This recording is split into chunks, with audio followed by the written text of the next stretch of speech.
Nesse vídeo nós vamos falar sobre energia elástica. A energia elástica ela está associada à força elástica. Como a gente pode ver em alguns vídeos, existe um trabalho realizado por uma determinada força em que toda vez que essa força produz um deslocamento, ela resulta num trabalho. Bom, a gente vai entender que existe também um trabalho associado à força elástica. Porém, a gente entende que essa força é uma força variável na medida em que ocorre a deformação de um certo elemento, digamos, uma mola, né, que possui uma força elástica e, portanto, uma energia elástica. A gente vai considerar aqui um sistema em que eu tenha, por exemplo, tá, uma determinada mola. Tá? E aí essa mola ela tem uma certa posição que a gente vai chamar de posição de equilíbrio. Tá? Vou colocar essa mola aqui, em azulzinho. Pronto, essa é a posição de equilíbrio da mola. Se nesse... vou colocar aqui assim, ó. Opa. Se nesse primeiro caso aqui ocorrer a mola for puxada, né, ocorrer uma força nesse sentido da mola aqui, ó, tá? Então a mola está sendo estendida, né? Em vez de ser comprimida, ela está sendo estendida. Vou colocar um pouco menor essa força aqui. Pronto. Então a mola vai sofrer uma extensão aqui, tá?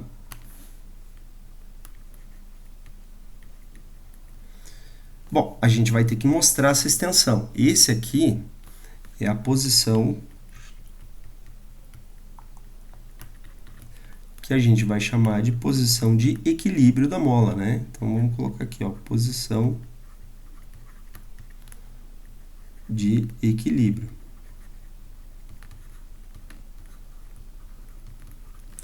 Ou simplesmente chamado de, que vai ficar mais bonitinho a gente colocar assim, né? Colocar aqui, ó, equilíbrio.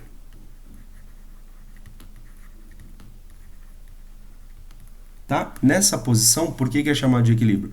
Porque não tem forças atuando aqui, né? Então, se as forças são zero, ele está em estado de equilíbrio. Bom, agora vamos dar uma olhada aqui nessa situação aqui, ó. Nós temos essa mola, tá? Eu vou tirar esse vetor força daqui. Depois a gente devolve ali. E nós temos essa mola aqui. E aí eu vou tentar esticar ela, né? O que está acontecendo? A mola está sendo deformada justamente por causa dessa força aqui. Olha onde é que veio parar a mola. Numa nova posição, né? Que é essa posição aqui, ó. Então, houve esse deslocamento aqui deformado pela mola. Bom, a mola também pode sofrer uma deformação no sentido contrário, né? Vamos colocar aqui, ó. Ela estava lá na posição de equilíbrio.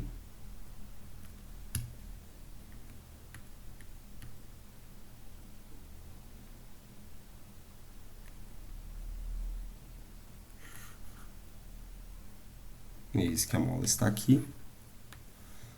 Aqui a mola não veio junto, né? Pronto.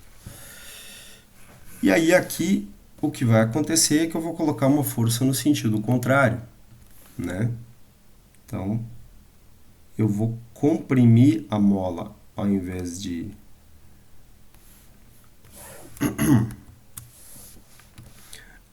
esticá-la, né? Eu vou comprimir essa mola. O que vai acabar acontecendo? Né? Essa mola vai sofrer uma deformação, porém essa deformação vai ser no sentido contrário desse vetor aqui, né? Então, Vamos fazer a deformação da dita mola. Pronto, houve essa compressão aqui na mola, né? Ok? E aí, esse vetor força é que foi o responsável, né? Vamos colocar ele aqui. Pronto. E aí, de novo, né, nós temos, em relação à posição de equilíbrio, né, uma certa quantidade de compressão, né?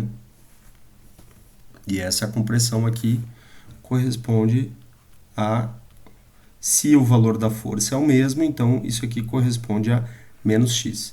Bom, aqui eu vou colocar só um outro valor x. Aqui eu vou dizer que esse aqui é x1 e esse aqui é força 1. E aqui eu tenho força 2, portanto eu tenho uma deformação x2. Aqui está diferente, né? Então a gente pode considerar que essa força 2 aqui, ela é um pouco, de fato, um pouco menor mesmo, tá bom? Devido à deformação.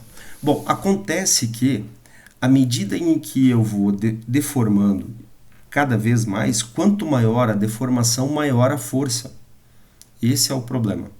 Não é só questão de deslocar isso aqui. Então, olha só, o que acaba acontecendo é que, eu vou pegar um plano cartesiano aqui, tá? É que para qualquer uma das forças, seja de alongamento ou compressão da mola, né? Para qualquer sistema elástico, isso é válido, né? O que acontece é que nós temos um aumento da força na medida em que ocorre a compressão. Então, eu vou colocar aqui, ó, nesse sentido aqui eu vou colocar a força e nesse sentido aqui eu vou colocar o deslocamento. Ambos são vetores, né? Bom, como é que ocorre esse gráfico aqui? Esse gráfico, esse gráfico aqui é um gráfico linear, tá? Em que a força aumenta na mesma medida em que a deformação aumenta, seja ela para compressão, seja ela para alongamento. Então, vamos lá. Para eu obter uma determinada energia, vamos considerar, por exemplo, aquele trabalho simples, né? O trabalho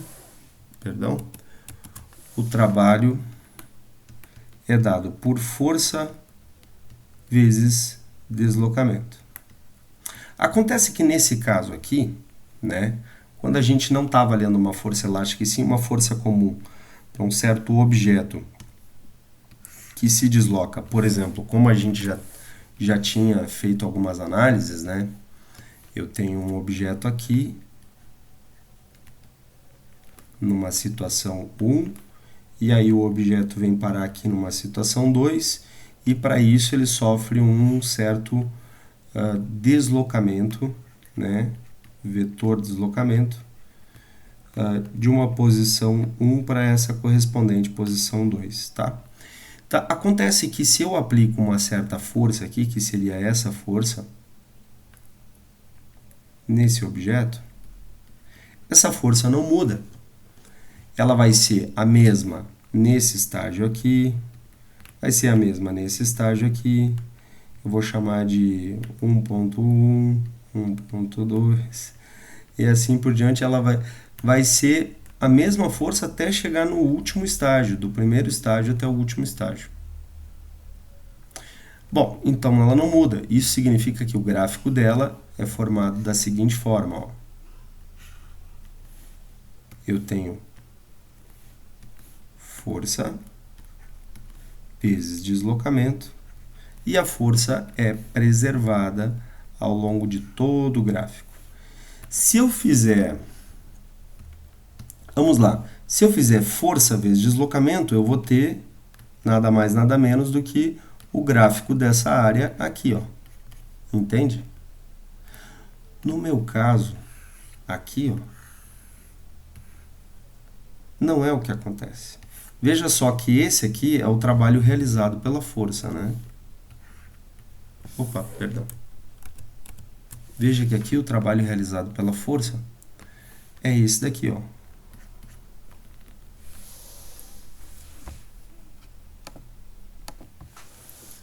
Então, corresponde a essa área aqui, ó. Tá? Força vezes deslocamento corresponde à área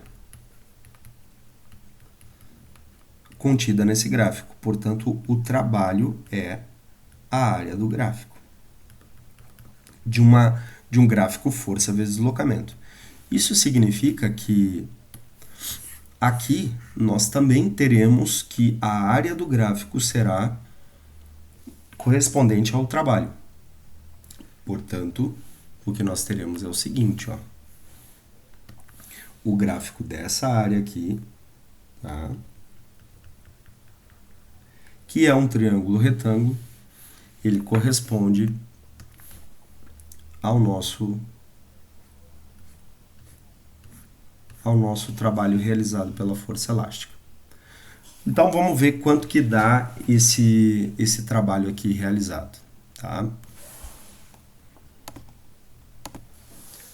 A gente vai trazer, então, o nosso quadro aqui para esse ponto aqui, tá? Vamos dar uma olhadinha aqui como é que vai ficar.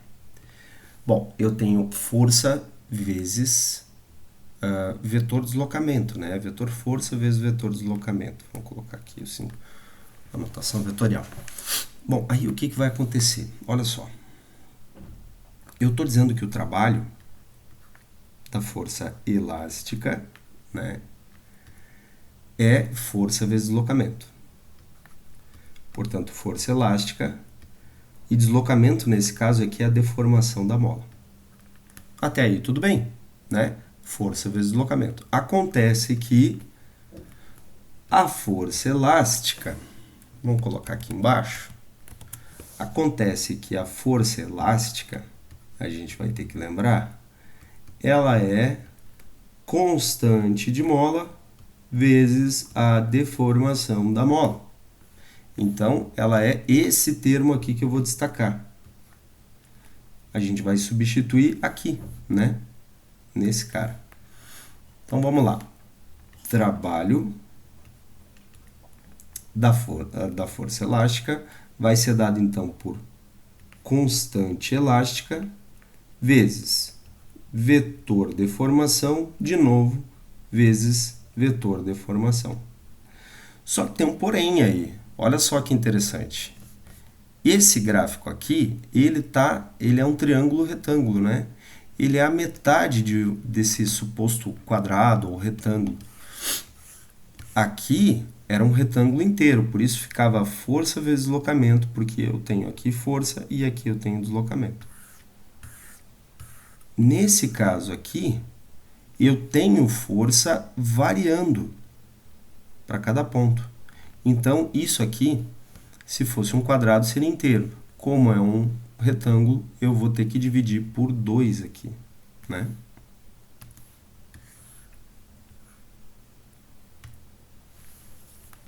Eu esqueci de apontar para vocês, tá? Dividido por 2.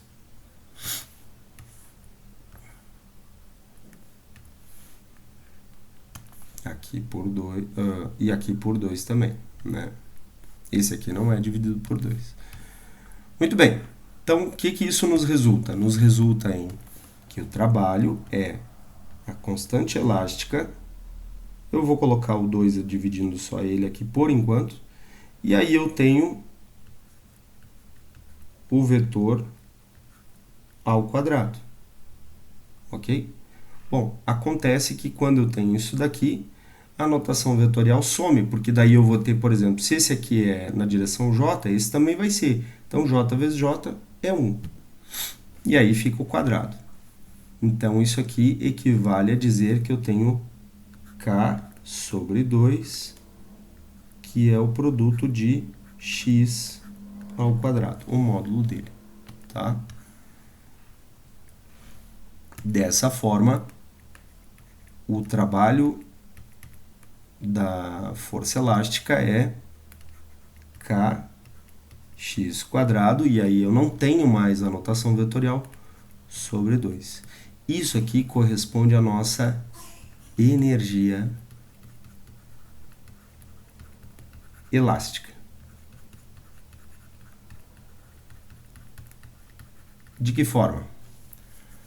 Bom, se eu tenho uma mola em estado de equilíbrio, eu não tenho nenhuma energia. Se eu estico uma mola, eu tenho uma energia associada ao trabalho realizado.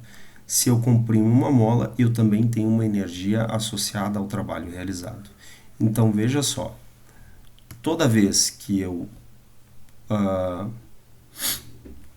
tenho um certo trabalho realizado, né, que é um trabalho de uma energia, é um trabalho da força elástica, isso se torna automaticamente a energia potencial elástica. Eu vou escrever aqui de novo, tá? Energia potencial, porque se ele fica nesse estado aqui, né, ele pode a qualquer momento ser solto e se tornar algum outro tipo de energia. A gente vai entender isso mais para frente. Energia potencial elástica, tá? Ali eu só coloquei como energia elástica porque é o que nos cabe. A gente vai escrever então, a gente vai passar a escrever então isso aqui da seguinte forma: energia elástica é kx ao quadrado sobre 2. Ok? Vamos pegar e vamos fazer um exemplo aqui. Vamos puxar isso aqui tudo para cá e vamos escrever um exemplo aqui.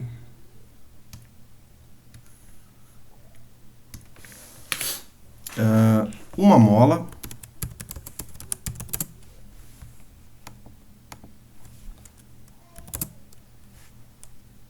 de constante elástica K igual a 30 newtons por metro sofre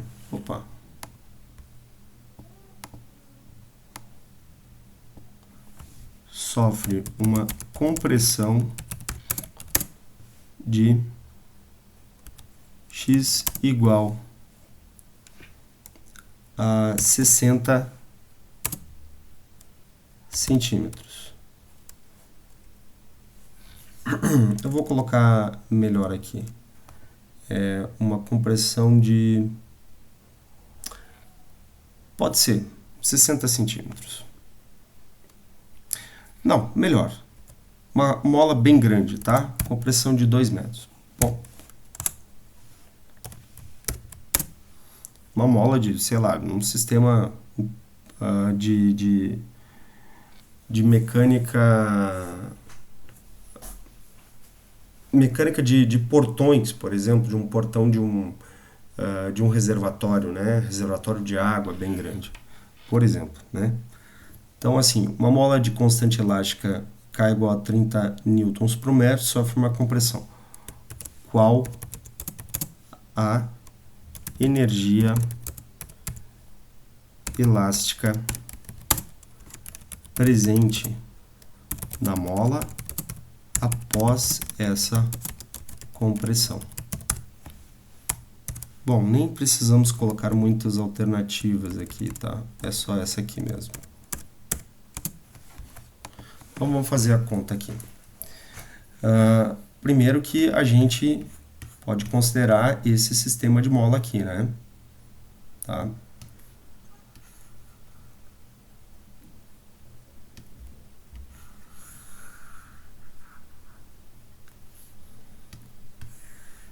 Que seria bem esse caso aqui, né? Tá bom? Então, foi comprimida a partir de uma certa posição de equilíbrio, né? Então, esse é o deslocamento, essa é a deformação da mola. Então, vamos ver. Se a mola sofreu essa compressão e ela tem essa constante elástica, eu sei que energia elástica é kx quadrado sobre 2. Então, eu vou escrever aqui que a energia elástica vai ser o K, que é 30 newtons por metro, vezes o x quadrado, que é 2 metros ao quadrado, e tudo isso aí está sendo dividido por 2, né? Então, o que eu tenho? 30 newtons por metro sobre 2, que multiplica esse 4 metros ao quadrado, né? 2 ao quadrado dá 4, metro ao quadrado está aqui. Eu vou cancelar, eu tenho 2 metros, é metro vezes metro, né? Que dá metro ao quadrado. Então, eu vou cancelar um deles, vai sobrar só um ali em cima, tá? 4 dividido por 2 dá 2. E vai sobrar 30 newton vezes 2 metros, portanto, 30 vezes 2, 60 newton metro. Isso me dá 60 joules de energia elástica prevista. Aqui deu a coincidência, tá? Se a gente alterasse isso aqui,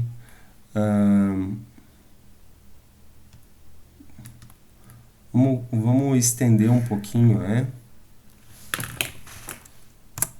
Ó, suponha que após a compressão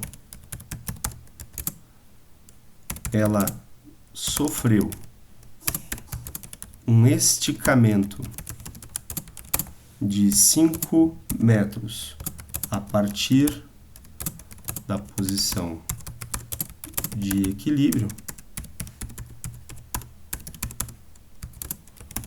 qual deverá ser a energia contida na mola após esse esticamento, né?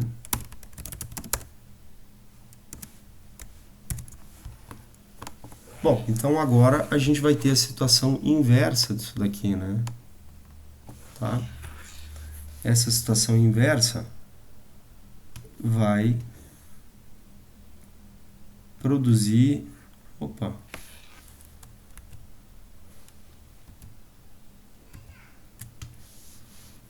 Essa situação inversa vai produzir um efeito inverso, né? Porém, vai ter uma energia associada aí também, tá?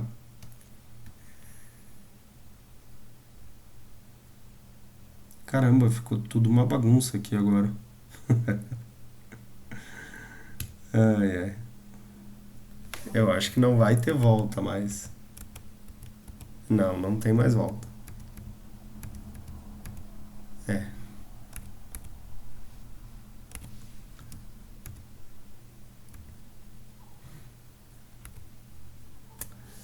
Bom, vamos tentar colocar assim, ó. Só isso meio que nos basta já. Bom, tá aí. Aí o que aconteceu foi que isso aqui sofreu uma compressão, né? Um esticamento. Então a gente vai jogar lá para o outro lado.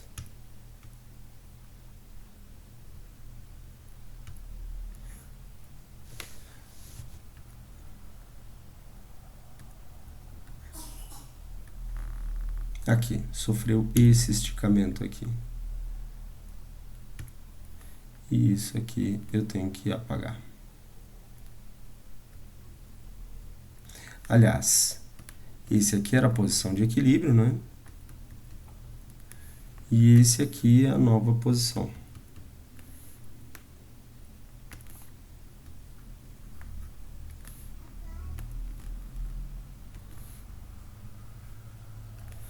Eu podia só ter copiado do outro, mas aí também tá cheio de coisa lá, podia dar problema, então é mais fácil fazer isso aqui. Tá? Então aqui nós temos de novo um novo deslocamento, né? Uma nova deformação, melhor dizendo, e aí a energia elástica para essa situação aqui vai ser, de novo, como a mola é a mesma, então a rigidez é a mesma, embora a deformação tenha sido para um lado ou para o outro, a mola preserva suas propriedades, né, estruturais do metal, e ela ser mais ou menos rígida tem a ver com isso, né, com as propriedades desse metal, da forma como ela foi constituída, forjada, etc. Então, nós temos aqui, ó, 30 newton por metro vezes Agora, 5, né, metro ao quadrado, tudo isso dividido por 2. Bom, eu vou fazer aqui um caminho. Vamos manter aqui, não tem problema. Newton por metro. Dividido por 2. E aqui nós teremos 25 metros quadrados. Que eu vou cancelar com um dos metros lá e vai sobrar Newton metro apenas. Tá? Vamos lá. 30 vezes 25. Isso aqui vai dar um bocadinho aqui, né? Daria 700... vamos ver aqui. 3 vezes 25 vai dar 75, mais um zero, 750. Tá? Só que o 2 continua. E aí eu tenho Newton vezes metro. 750 dividido por 2 vai dar 375 Newton metro, que dá Joule. Muito bem, essa é a energia elástica associada a esse esticamento aqui, tá? Basicamente é isso, 375 joules. Perceba que, olha só o que acabou acontecendo. Aqui a energia elástica era uma, né? 60 joules para 2 metros. E aqui 375 joules para 5 metros. Quer dizer, nós aumentamos somente 3 metros a mais, mas não houve um aumento proporcional a 3 metros a mais. Ou seja, se eu multiplicasse isso aqui por 3, vamos dizer aqui, se eu dobrasse, eu chegaria a 4 metros. Então, isso aqui chegaria a 120. Se eu pegasse mais uma parcela, seria 30. Então, de 120, passaria para 150. E olha a diferença, não é 150, é bem mais, né? Então, não é simplesmente eu multiplicar por 5, porque aqui deu a coincidência de multiplicar por 2 e nós termos 30 metros. Não, é proporcional à energia elástica, isso tem que ficar claro. Ela é sim proporcional à constante elástica, que tem a ver com as propriedades da mola, mas ela é proporcional não à deformação, mas ao quadrado da deformação, tá? Ao quadrado da deformação. Beleza? Teremos exercícios desse problema, dessas questões, e só aguardar aí, então, a avaliação. Feito, pessoal. Valeu!